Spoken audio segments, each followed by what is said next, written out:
노무현 대통령 늘 제가 속으로 저분 참 세다. 속에 힘이 많구나. 이런 생각을 했는데 한 분 한 분 나와서 이야기하는 걸 들어보니까 역시 부산이 세네요. 그동안 우리 당으로 보면 굉장히 어려운 지역이었는데 지난 지방선거 치르면서 정말 부산은 한 땀 한 땀 쌓아 올린, 피와 땀으로 쌓아 올린 그 힘으로 이렇게 많은 분들이 제도권에 들어가서 활동을 하고 이렇게 한 모습을 보니까 정말 민주당의 희망은 부산이다. 여러분들과 정말 힘을 다 모아서 부산에서 승리는 이번 대선에서 승리하는 것이고, 대선에서 승리하면 지방선거 거뜬히 이길 수 있기 때문에 여러분들과 꼭 승리의 길로 함께 가겠다는 말씀 드리면서 제 얘기를 시작하겠습니다.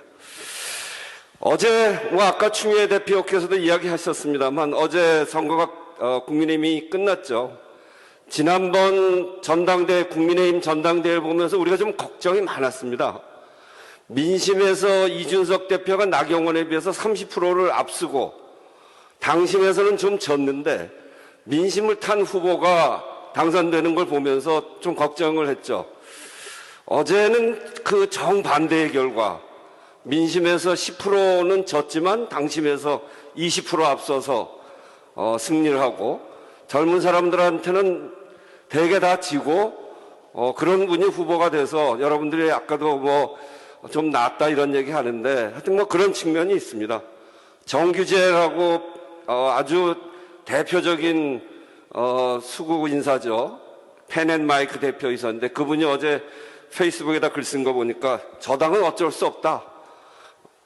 윤석열은 도저히 방어할 수 없는 사람이다. 이렇게 썼더라고요. 근데 본인들도 그런 느낌이 좀 있는가 봐요.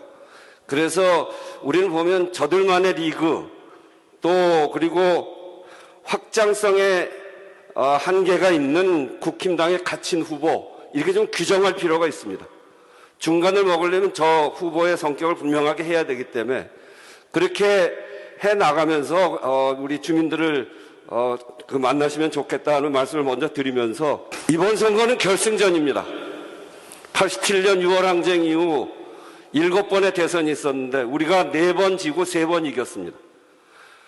요번에 우리가 이기면 서로 똑같이 4번이기 때문에 그냥 한 번 이기는 거냐? 그렇지 않습니다.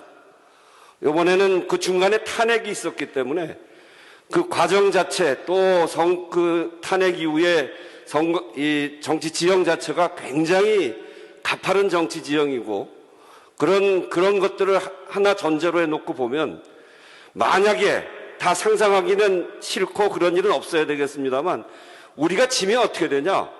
노무현 대통령 이후에 선거 패배 이후에 패족 소리까지 들었습니다.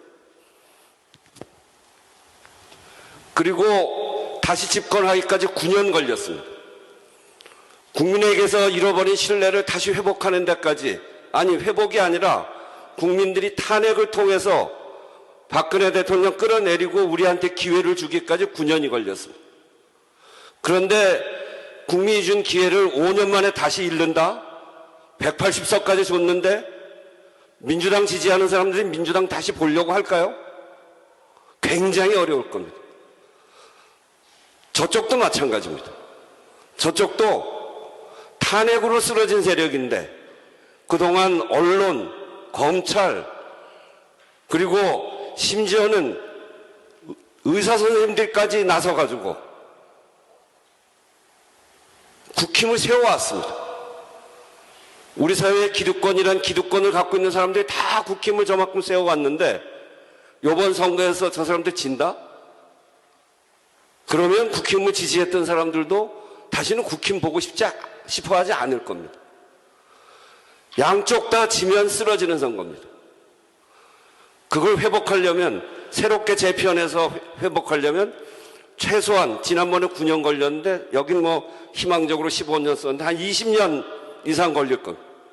우리가 이기면 180석을 갖고 있는 그런 정권의 출발입니다. 제가 문재인 대통령 청와대 들어가시고 일주일 만에 원내대표가 되어서 첫 회를 같이 했는데 그때는 120 몇 석이었잖아요. 125석, 124석, 127석. 교섭단체 4개, 3개 다 야당이고. 정권을 수립하는 과정에 표결이 엄청나게 많은데 표결하느라고 표결하려면 야당에서 표를 끌어와야 되잖아요. 우리 힘으로 안 되니까. 1년 내내 그것만 했습니다. 하늘을 나는 힘을 가졌다는 집권여당 원내대표가 맨날 한 게 야당한테 전화해서 야, 요번 한 표만 주라. 내가 예산 잘 챙길게. 그러면서 했습니다. 개혁을 할 수가 없었습니다. 요번엔 다릅니다. 요번에 180석으로 시작하는 새로운 정부, 그리고 이재명 후보는 어느 때보다도 개혁하겠다는 의지가 높은 그런 지도자. 이게 결합이 되면 정말 새로운 대한민국, 우리가 그동안 꿈꿔왔던 그런 개혁을 제대로 해볼 수 있는 최고의 기회, 다시는 우리가 만들어내기 어려운 그런 기회가 올 겁니다. 저는 그래서 요번 우리가 꼭 승리해야 되겠습니다만 승리하면 정말 두근두근한 그런 대한민국이 만들어지겠다. 이런 생각을 하면서 요즘 이 선거 절대로 져서는 안 되겠다 하는 생각을 하면서 하고 있습니다. 근데 대통령 선거는 참으로 어려운 선거입니다. 우리가 정권 교체했던 두 번의 선거가 있습니다. IMF 때, 탄핵 때. 그때는 한 번은 경제를 망쳤고 한 번은 나라 전체를 망쳐서 정권 교체 여론이 굉장히 높았을 때입니다. 그때 투표를 했는데 DJ 때는 DJP 연합을 해서 우리는 한 덩어리가 됐고 저쪽은 이인재까지 출마해서 저 표가 갈라졌는데도 39만 표밖에 못 이겼습니다. 지난번 탄핵 때 무조건 우리가 문재인 후보가 나가면 이길 거다 이렇게 생각했는데 표를 까보니까 이겼죠. 그런데 41% 받았습니다. 거기에 심상정 6.2% 받아서 우리 개혁 쪽이 받은 표가 47.2%입니다. 그런 반면에 소위 보수라고 할 수 있는 안철수, 유승민, 홍준표 이렇게 합치니까 52.3%입니다. 저쪽이 분열되지 않았으면 그때도 어려웠던 거죠. 그래서 대통령 선거는 늘 쉽지 않은 그런 어려운 선거입니다. 그렇지만 가능성은 열려 있고 우리가 하기에 따라서 승리의 길은 활짝 열려 있습니다. 아직 후보를 정하지 못했다가 50%가 넘습니다. 어려운 점은 정권 교체 여론이 정권 재창출 여론보다 훨씬 높다는 겁니다. 그런데 이재명 후보는 조사를 해보니까 정권 재창출로 보는 게 많지만 이재명 후보로 하면 정권 교체다 이렇게 보는 여론도 한 20% 가까이 있습니다. 이게 그렇기 때문에 이재명 후보로 해볼 수 있는 가능성이 상당히 있고 그리고 그것은 이 정권 교체가 아니라 정말 시대 교체의 전망을 잘 만들어 나갈 때 우리가 승리할 수 있다. 시대 교체의 전망은 뒤에서 얘기하겠습니다. 그런데 그 어려운 선거인데 우리가 1대1로 딱 붙어서 이긴 적이 있습니다. 노무현 대통령 잘 기억하시죠? 그때는 지형이 지금보다 훨씬 나빴습니다. DJ 말에 아들들 문제가 있었습니다. 홍삼 트리오. 그래서 그 아들들이 비리에 연루돼서 정권이 매우 어려워지고 국민 지지도가 땅에 떨어졌습니다. DJ가 24%대. 그때 도저히 당에 도움도 안 되고 한다고 그렇게 판단하시고 당을 탈당까지 하는 그런 상황 속에서 선거를 치른 겁니다. 그런데 이겼습니다. 1대1로 딱 붙어서. 저건 왜 이겼나? 이걸 살펴볼 필요가 있습니다. 노무현이 시대정신을 갖고 있었죠. 첫째는 변방의 장수입니다. 변방의 장수. 이게 굉장히 중요합니다. 이렇게 어려운 시기에 그 안에서 곱게 자란 선수가 아니고 변방에서 야전사령관으로 하여튼 내가 꼭 세상을 바꾸겠다 이런 의지를 가지고 변방에서 성장해서 그것이 중앙무대로까지 국민이 올려준 사람입니다. 노풍의 핵심은 권위주의 청산, 지역주의 극복, 그리고 국가균형 발전이라고 하는 그 시대에 국민들이 가장 요구했던 그 정신을 노무현이 딱 갖고 있었고 또 변방에서 성장이 오면서 지역주의 극복하겠다고 부산에서 바보 노무현 소리까지 들어가면서 선거를 치루었던 사람이기 때문에 노무현이면 하겠다. 노무현은 세상을 바꿔볼 수 있겠네. 근데 노무현이 들은 그것이 세상을 바꿀 수 있는 시대정신이라고 국민들이 느끼면서 노무현이 정권 재창출이지만 노무현으로 바뀌면 세상이 바뀌겠구나. 이런 희망 때문에 우리 국민들의 가슴이 뛰기 시작했고 그 희망이 모여져서 투표장으로 간 겁니다. 이런 걸 만들어야 됩니다. 민주당의 적통은 다른 것이 아니라 저는 기득권에 안주하지 않는 시대정신의 소유자, 이것이 민주당의 적통이라고 생각합니다. 그러면 지금의 시대는 뭐냐? 민주당은 4개의 기둥으로 유지되고 있습니다. 민주당 강령에 보면 저 4개가 다 나옵니다. 하나는 민주입니다. 더 말할 나위가 없죠. 뭔지. 또 하나는 평화입니다. 더 말할 나위가 없습니다. 또 하나는 김대중 대통령부터 얘기했던 중산층과 서민의 정당. 우리는 기득권의 정당이 아닙니다. 중산층과 서민의 정당이라고 하는 민생 정당입니다.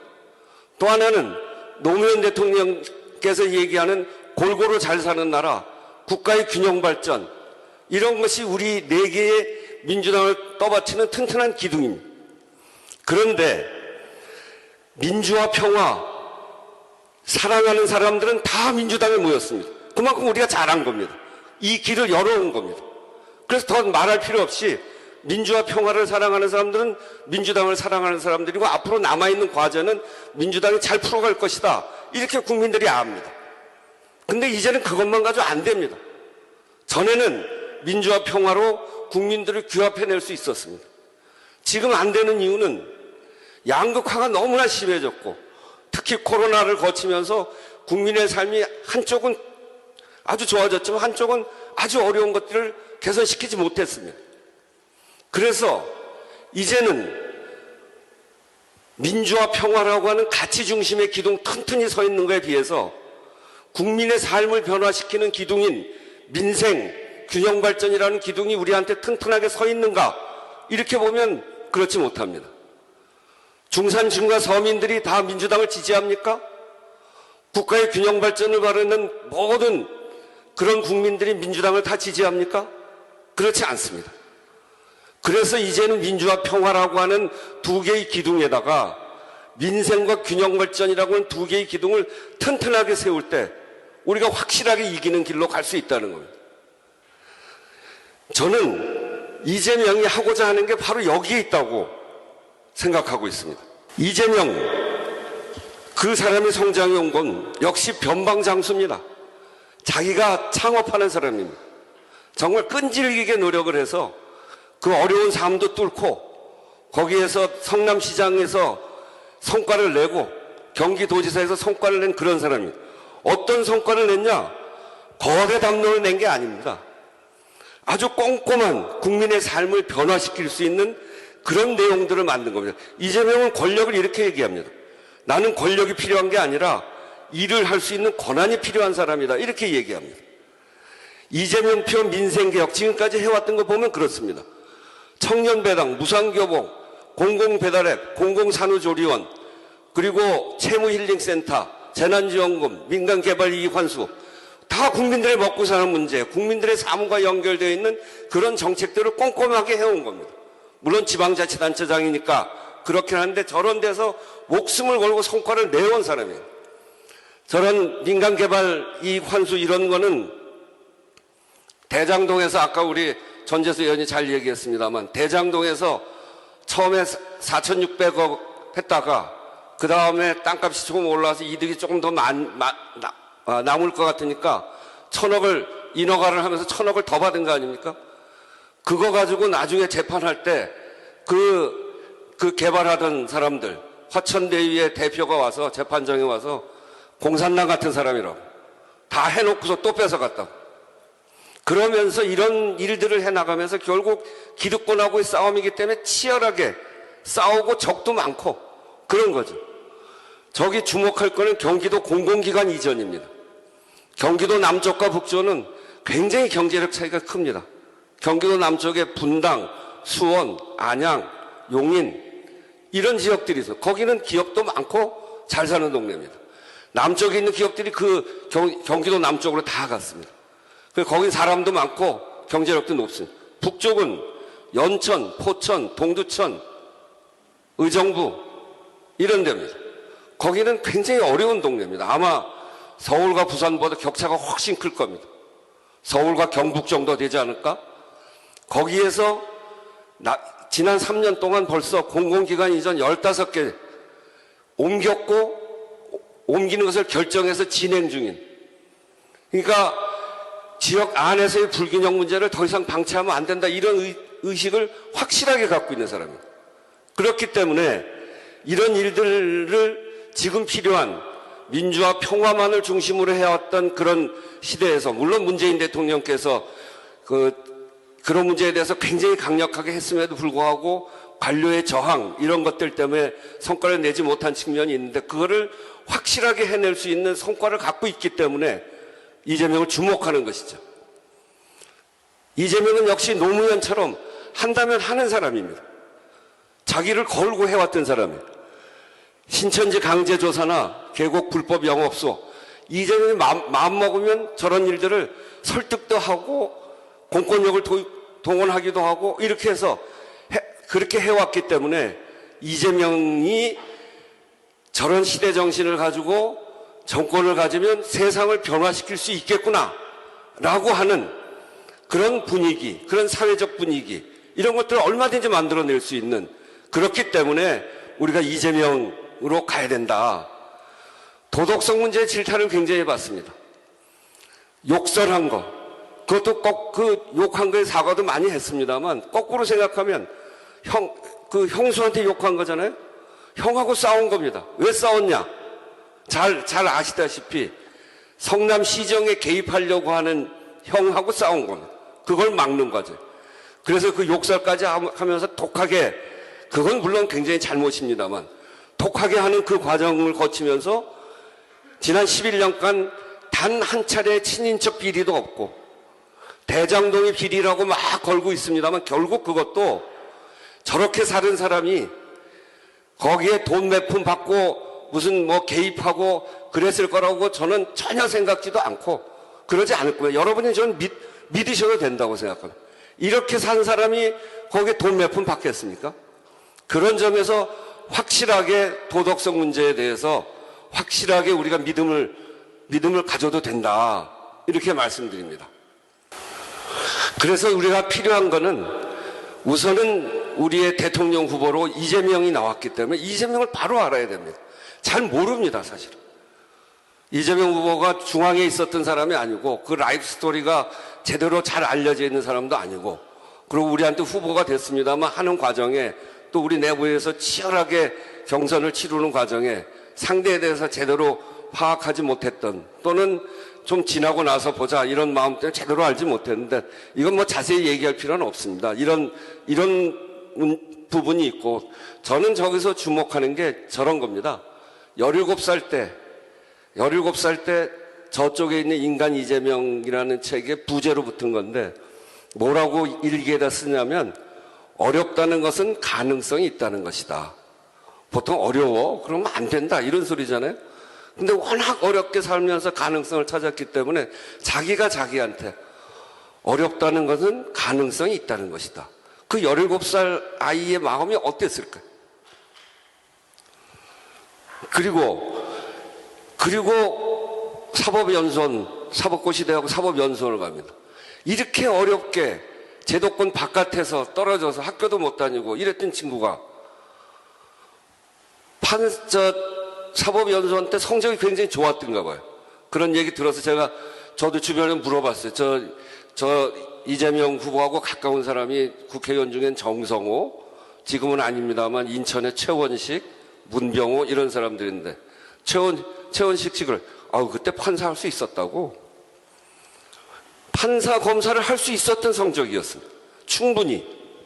그런데 그 길로 안 가고 노무현 변호사 이야기를 듣고, 그리고 제가 얘기했던 그 사람들이 모여서 우리가 현장에 가서 인권 노동 변호사 하자, 이렇게 결의하고 성남으로 간 겁니다. 저거 굉장히 어려웠을 거예요. 이 사회를 위해서 자기를 희생해 본 사람이 이 사회에 대해서 사회를 변화시키려고 하는 그래도 의지가 있는 사람인데, 저건 뭐 감옥 살고 이런 것이 아니라 자기를 저렇게 던질 수 있는, 이거는 굉장히 중요한 대목이다. 하여튼 그런 점에서 저는 저 책 두 권 중에 어떤 거라도 한 번씩 보시고 그 주변에도 좀 권하시고 그러면 좋겠다는 생각으로 이걸 가져왔습니다. 이번 선거는 어제 윤석열 후보가 상식 대 비상식의 선거라고 그러더라고요. 이런 사람이 상식입니까?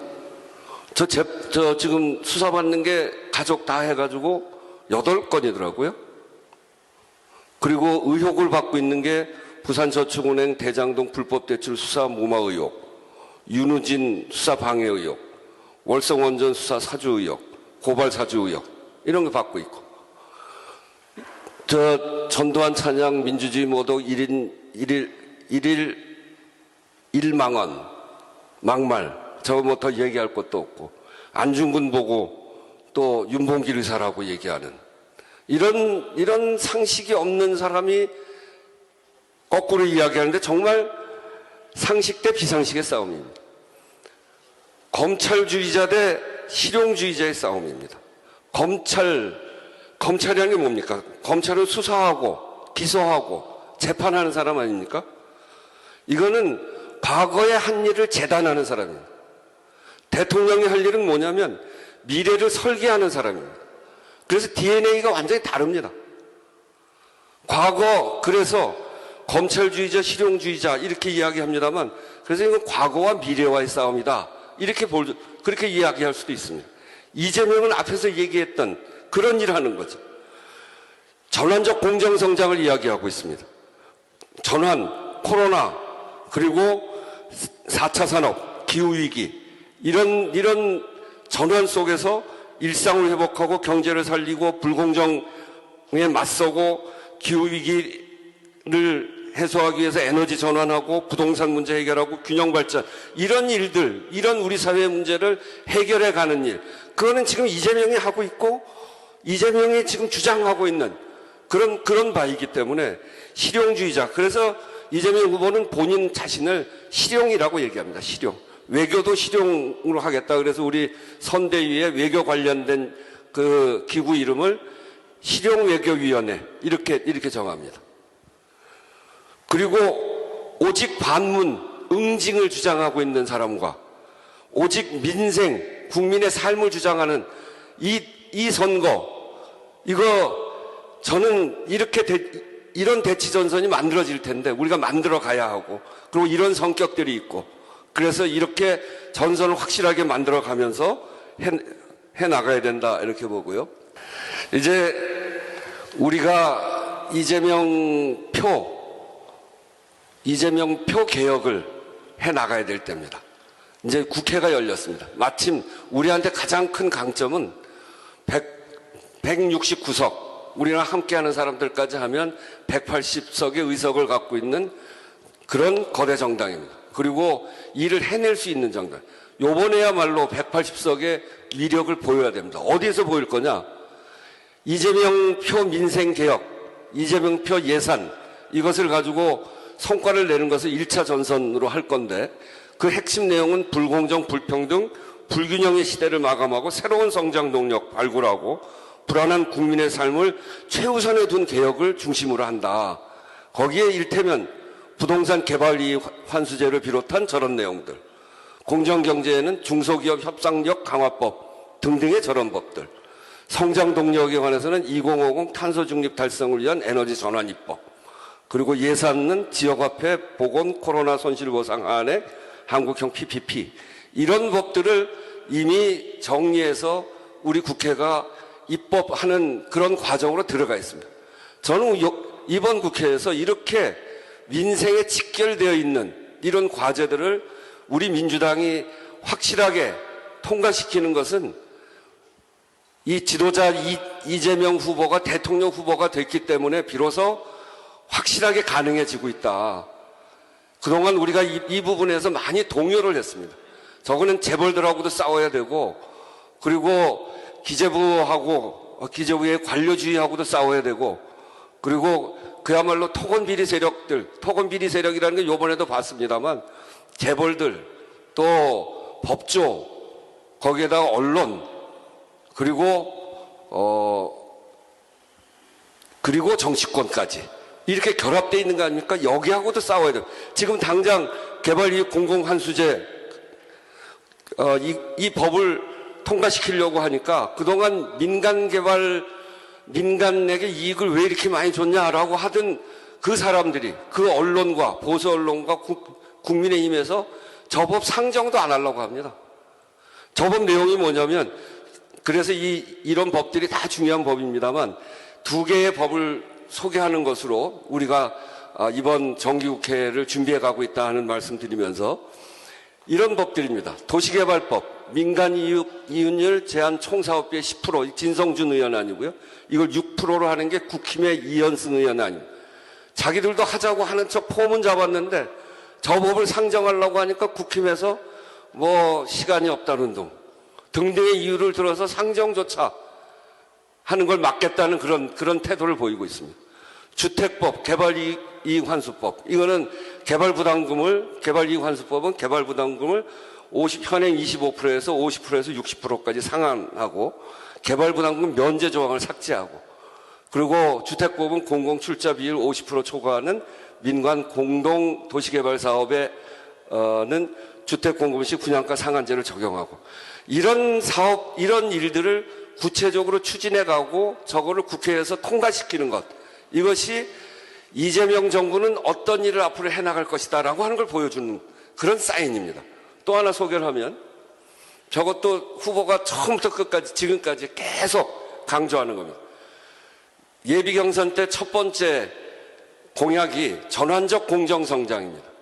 전환적 공정성장의 공정의 첫 번째 공약이 이겁니다. 중소기업과 대기업이 협상할 수 있도록 하자는 건데 우리가 대학교 졸업할 때만 하더라도 중소기업에 다니는 애들하고 대기업 다니는 애들하고 친구가 가능했습니다. 서로 밥도 한 번씩 사고 중소기업에 들어가도 자기 인생을 설계할 수 있었어요. 그때는 대기업과 중소기업의 임금 비율을 보면 91%였습니다. 지금은 얼마냐면 47.5%입니다. 저 300인 이상의 대기업의 그 인력 전체가 전체의 17%입니다. 중소기업 인력은 전체의 83%입니다.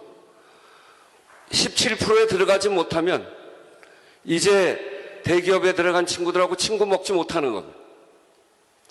그래서 여기서 헬조선 이야기도 나오고 그리고 이생망 이야기도 나오는 게 대기업에 못 들어가면 이생망 이렇게 생각해서 부모들도 다 17%에 넣기 위해서 고등학교만 나와도 되는 걸 대학을 보내고 그래도 안 되면 취준생 시켜서 재수시키고 석사 보내고 이러면서 아이들이 친구였던 아이들이 이제는 이 적이 되고 그리고 경쟁이 전투가 되고 이런 것이 바로 근본적인 이유가 여기에 있습니다. 이게 왜 그런가? 이 중소기업이 대기업에 대개 일을 거기 가서 하는데 하도급 단가 무슨 가격 결정을 할 거 아니에요? 가격을 확 깎고 확 깎으면 직원들 월급도 못 주니까 그럼 쫓아가서 이거 좀 올려주셔 해야 되는데 그러면 잘려요. 혼자 가서 하면. 여럿이서 같이 가서 해야 되는데 협동조합 같은 걸 만들어서 같이 가서 해야 되는데 그렇게 하려고 모이는 순간에 공정거래법상에 담합으로 걸립니다. 불법 행위예요. 우리 법이 이렇게 되어 있습니다. 그래서 아야 소리도 못하고 하는 거예요. 그게 40년 동안 91%의 월급이었던 게 47.5%로 떨어진 거예요. 이런 불공정이 사회 곳곳에 다 배어 있는 거예요. 이런 거 고치자고 하는 거예요. 이런 데서 아마 앞에 부동산 문제, 공공환수제를 비롯해서 이런 중소기업 교섭권 이런 문제를 법안을 상정해서 통과시키는 과정에 굉장한 소리가 날 겁니다.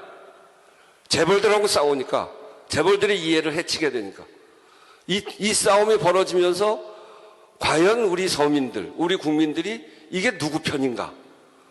민주당이 누구 편인가? 내 삶을 어떻게 변화시킬 것인가? 이렇게 바뀌는 겁니다. 내 삶을 지켜주는 정권, 내 삶을 지켜주는 이재명이 되면 정말로 국민의 신뢰를 받는 그런 속에서 우리 사회의 진정한 개혁을 해나갈 수 있다. 이 길로 가야 된다. 그러고 이번 정기국회 대선 과정에서 이런 사인을 국민들한테 확실하게 줘야 된다. 국가균형 발전과 또 그리고 민생을 이야기하는 데 있어서 지역주의가 어디 있습니까? 지역주의를 넘어서는 길이기도 하고, 그래서 저는 여기에 우리의 길이 있다. 그래서 방향과 노선은 이렇게 확실히 잡고 이재명의 삶에 대해서 우리가 잘 살펴서 주변에 홍보하고 우리의 노선을 알리고 이런 과정이 이번 대선이 돼야 된다. 그 길로 가야 된다. 이렇게 생각합니다. 바로 민생과 균형 발전이라고 하는 약한 우리의 기둥을 튼튼하게 만들어줄 수 있는 사람이 이재명이기 때문에 저는 그래서 이재명이다. 이렇게 생각하고 이재명을 잘 알리자 하는 말씀으로 여러분들께 말씀드렸습니다. 감사합니다.